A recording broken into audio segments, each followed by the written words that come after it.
Бесінші схема бұл басты бу құбыры дейді. Басты бу құбырының главный парапровод. Бұның схеманың маңыздылығы не деймін? Бұл схемада жалпы біз турбинадан қазандықтан парды алып, оның неге дейін турбинаға дейін келуі, турбинаның басына дейін. Төртінші схемада сендерге мен жалпы айттық қой, пар қазандықтан турбинаға келеді, ГПЗ-дан бастап. Мынау бесінші схемада қазандықтан именно АЗВД-ның алдына дейін келеді. Автомат затвор высокого давленияның алдына дейін пар келеді. Бұл бесінші схема осы. Жалпы главный парапровод, яғни басты бұл құбыры бұл турбинаның мен қазандықтың жұмыс істеуі екі циклден тұрады. Екі жұмыс істеу принципінен тұрады. Яғни біріншісі бізде болады, бұл мысалы тетістерде 5 турбина, 8 қазандық болады.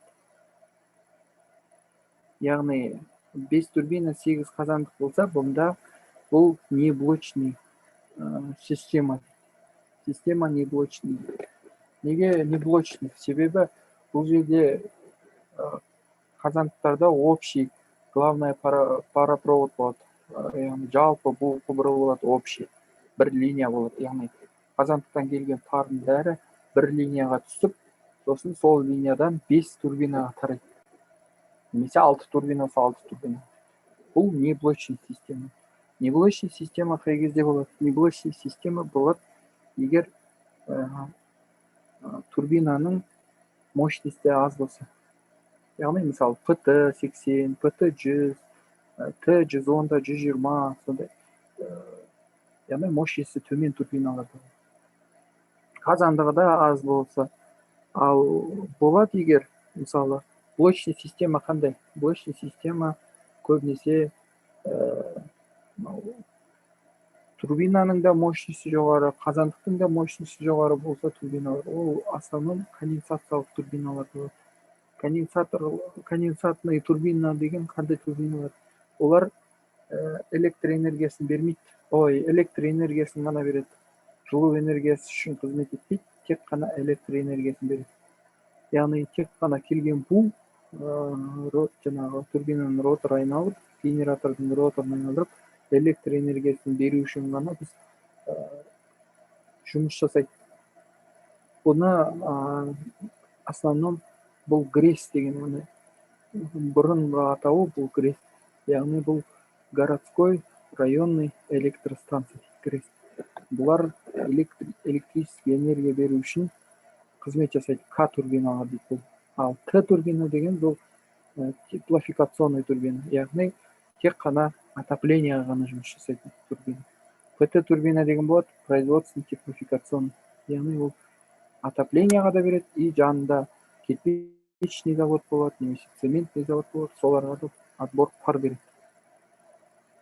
К турбиналар тек қана электрический энергия береді. Ол отопленияда, горячее водоснабжение, ГВС-та бермейді. Яғни К турбиналар бұл блочный система.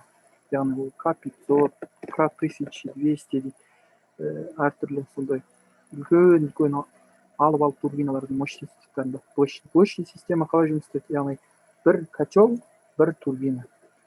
Қазандық істемей қалса, турбина тоқтатылады. Турбина істемей қалса, қазандық тоқтатылады. Неблочный системада, яғни 8 қазандық, 5 турбинада қалай жұмыс істейді?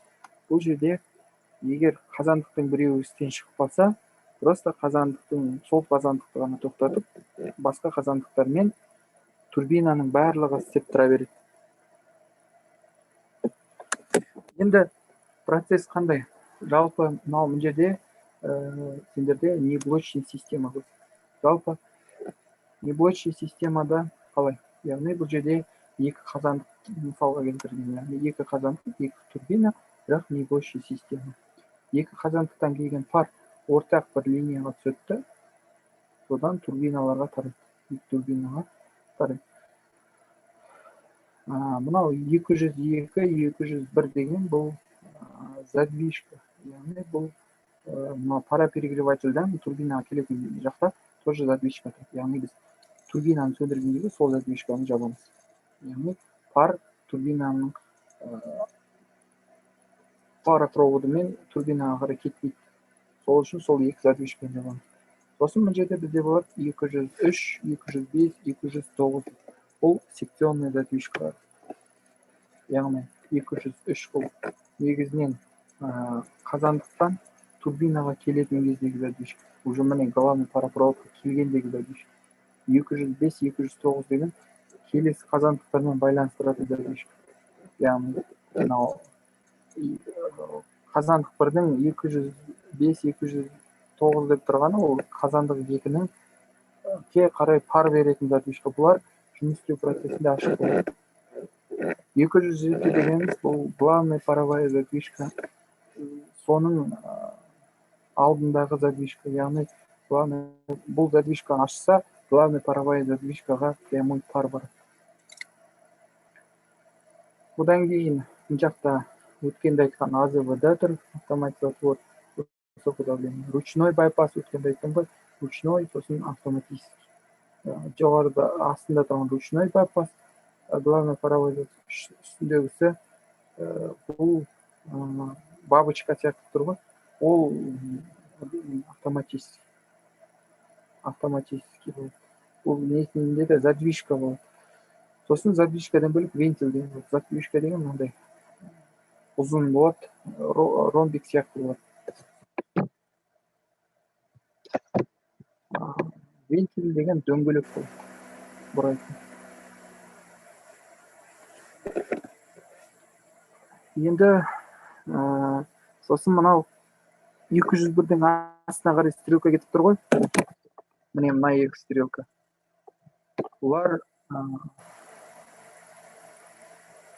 Бұларды біз не дейміз?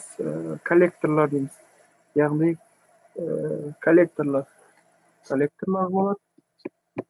Керісінше міне мынау егер жоғары жағында тұрса, бұлар воздушниктер. Төменгі жағынан көрсетіліп тұрса, былай қарай. Бұлар бізде болады коллекторлар. Жалпы процесс қалай? 201-202-ден яғни пар келеді, котелдан шығып. Ол 203-ші турбинаны іске қосқанда қалай басталады? 203-ші задвижканы біз бірінші турбинаға пар келмес бұрын мына жақтағы воздушникті ашып қоямыз. Себебі неге воздушникті ашып қоямыз? Себебі турбина сөніп тұрған кезде турбинаның ішінде паропроводтың ішінде, яғни трубаның ішінде ауа қалып қалуы мүмкін. Ауа ол болмау керек. Ауа болса, турбинаны қосқан кезде, пар жіберген кезде ауа болып қалса, ол бірден температураны сақтайды пардың. Ол бізге не выгодно. Себебі қаншама отын жағу керек, саны температура көтергенше ауа шыққанша. Сол үшін турбинаны қоспас бұрын мына воздушникті ашып тастаймыз. Сосын бізде мына жерде воздушник болады, оны да ашып қоямыз. А мынау бізде коллектор. Коллектор дегеніміз не? Турбина енді сөніп тұр ғой. Сөніп тұрған кезде оның тоқтаған кезде ол бірден құрғақ болып тоқтамайды ғой. Яғни бу ішіндегі буы суып конденсатқа айналады. Конденсатқа айналғаннан кейін ішінде су болады. Ол су да болмау керек ішінде. Су да температураны түсіреді. Сондықтан мына коллекторларды ашып қоямыз. Оның ішінен су шыға береді. Аға береді өзі осылай. Мына жақтан 201-ді воздушниктен коллекторларды ашқаннан кейін 201-ден біз пар береміз. Пар ол 203-ші секционный задвижканы ашып қоямыз. Содан пар келеді. 205, 209 деген задвижкаларды ашамыз. Ол секционный задвижка. Бұларды қай кезде ашамыз? Бұлар бірден ашылмайды. Процесс біраз жалғасқаннан кейін бірақ ашылады. Себебі әйтпесе біз бірден мына жақтан ыстық пар турбина қызып жатыр ғой әлі. Трубалар әлі суық. Бірден мына жақтан қазандық екіден ашып жүрсек, қазандық екіде істеп тұрған қазандықтан пар келген кезде мына жақтағы турбинаны, қызбай тұрған турбинаны жарылып кетуі мүмкін. Сондықтан 209-ден 205-те әзірге ашып отырмыз. 203-ті ашып келеміз да, мынау 207 бұл паровой задвижканың баратын задвижкасы. Вот осыны ашып қоямын. Мынау задвижкасы жабық тұрады, екі байпасын ашамыз. Байпасын ашқан кезде де ақырын ашамыз. Бұл жерде де байпасын бірден ашпаймыз, себебі байпасының өзінде өте қиын, себебі острый пар, қызыл шоқсы пар болады. Оны ақырын ашамыз да екі байпас. Яғни минутына 3 градус қосылып отырмыз. 1 минутта 3 градус, 3-5 градус қосып отырамыз. Солайынан 550 градусқа дейін көтереміз. Сондықтан ақырын ашып, турбинаның бойын қыздырамыз. Турбинаның бойындағы парапроводты осылайынан байпастарды ақырын ашуымен сөйтіп прогрев деген яғни ол қыздыру. ГПЗ-ға дейін қыздырамыз, ақырын қыздырып, байпастарды ақырын ашамыз. 3-5 градустан, примерно 70 градустан бір минутына солай қыздырамыз. Сосын ақырын процесс жүре береді, прогрев болады. Мына жақта қыза бастайды, асықпай ақырын. Мына жақта әлі ашылмайды, ГПЗ-ның байпасы ашылмайды. Парлар тек қана мына жақтарда қыздыра береміз ақырын. Осылай қыздыра береміз. Мына жақтан былай. Мына жақтан бізде ішіндегі конденсат суы аға бастайды. Воздушниктан ауасы шыға береді. Пар ақырын прогрев етіп қыздыра береді. Сосын мына жақта коллектордан уже су емес, бу шыға бастайды, кәдімгі көрінеді, су мен су білмейді. Бу шыққан кезде мына коллекторлар жауып тастаймыз. Сосын аламыз да воздушниктарды, ол жақта ауа көрінеді өзі. Ауаның несімен, түрімен, пардың түрі. Пар кәдімгідей түтіндеп тұрады. Сосын уже пар шығып жатқаннан кейін уже ақырын прогрев жасаймыз. Сосын бізде РДВД деген бар. Расширение. Естіліп тұр ма? Я естіліп тұр. РДВД деген болады. Расширение дренажей высокого давления. РДВД не үшін керек? Бізде мына жерден 207-ден, мынау 207-ден 201, яғни ГПЗ-ға дейін біз главная паровая задвижкаға дейін 207-ден прогрев жасап жатырмыз. Яғни турбинаның нағыз острый пар болатын жерін қыздырып жатырмыз. Ол қызып болды. Енді қыздырған буды біз шығару керекпіз. Ол тек қана қыздыруға кеткен бу. Себебі анау турбинаның несі, трубасы не ғой, қалың, оны қыздыру үшін біраз кетеді, температурасы түсіп қалады. Біз оны турбинаға жібере алмаймыз. Сондықтан ол РДВ-дан қайда жібереміз? РДВ расширение дренажей высокого давленияны біз аламыз да, сол парды, прогрев жасаған парды, қыздырған парды, турбинаның трубаларын қыздырған парды РДВ-ға қарай жібереміз. РДВ-да теплообменник болады. Ол жерден де РДВ-да суға нетіп, конденсатқа айналып, ішіне су келеді, сыртқа шығады далаға. Енді уже процесс нормальный болғаннан кейін біз жаңағы не бойынша, инструкция бойынша уже ГПЗ-ның байпастарын аша бастаймыз. Байпастар ашылады, уже мына жақтан пар келеді. Пар келе бастайды. 207-ні ақырын ашып, уже 207-нің несін ашамыз, задвижкасын. Одан кейін оның байпастарын жауып, задвижкасы ашылады. Сөйтіп келеміз да, мына жақтан уже кәдімгідей ручной байпас ақырын ашыла бастайды. Төртінші схеманың процесі кетеді уж ары қарай. ГПЗ-дан пар келеді, пардан АЗВД-ға барады.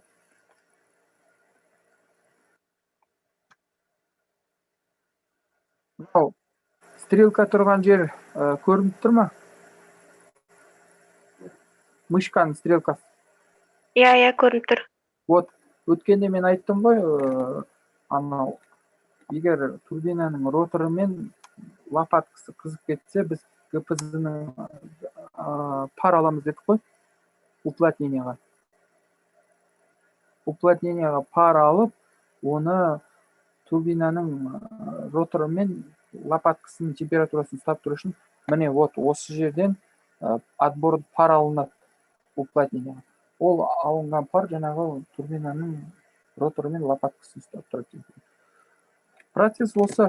Одан кейін барлық задвижка ашық тұрады, уже кәдімгі нормальный процесс жүрген 203, 207, 205 пен 209 ол барлық қазандықтарды байланыстырады секционный задвижка. 205, 209. Сосын кәдімгідей ГПЗ-ға түседі, АЗВД-ға түседі. Сөндіргенде қалай? Сөндірген кезде де мына жақта егер стопорный клапан бірден жабылған кезде бізде тоже мына жақта 209 бен енді турбинаны сөндірген кезде қалай? Аварийный ситуацияда стопорный клапан жабылады. Стопорный клапан жабылғаннан кейін мына жақта валоповоротный устройствоны қосып қоямыз. Яғни оборотты 3000-нан 0-ге дейін постепенно кіру үшін. Одан кейін ақырын ГПЗ жабылады, главная паровая задвижка. Одан кейін 207-ге дейінгі 209 бен 205 секционный задвижка жабылады. Басқа котелдан пар келмеу үшін, басқа котел пар бармау үшін. И 203-те жабылады. Яғни котелдан пар келмеу үшін. Сосын 207-ні жаба бастаймыз. Содан кейін барып 207-ні жаба бастаймыз. И аламыз да 207-дегі воздушник ашамыз, төбесінде тұрған. Мына стрелкамен көрсетіп тұрған осы воздушникті ашамыз. Мына жақта коллекторды ашамыз. Мына воздушникті ашамыз. Сосын бәрі воздушниктарды ашып, ішіндегі ауасын шығарамыз, яғни температурасын түсіреміз. Коллекторлардан, сосын суығаннан кейін коллекторлардан суы буы да шығады, одан кейін суығаннан кейін су да ағып шығады. Турбинаны полный будан тазалаймыз, яғни буды алып тастаймыз. Одан кейін барып процесс аяқталғаннан кейін ремонтты бастаймыз. Оған дейін турбина сөніп болғанша ремонт жасамаймыз. Полный біткеннен кейін ремонтты жасап бастаймыз. Барлық схема осы, яғни қазандықтан, тағы да қайталап өтейін, қазандықтан келген будың шыққан пароперегревательден 2 задвижка болады, сол задвижкаларды ашылғаннан кейін мынау ГПЗ-ға дейін главная паровая задвижка, одан кейін АЗВД-дан өтіп турбинаға бару процесс осы схемалы.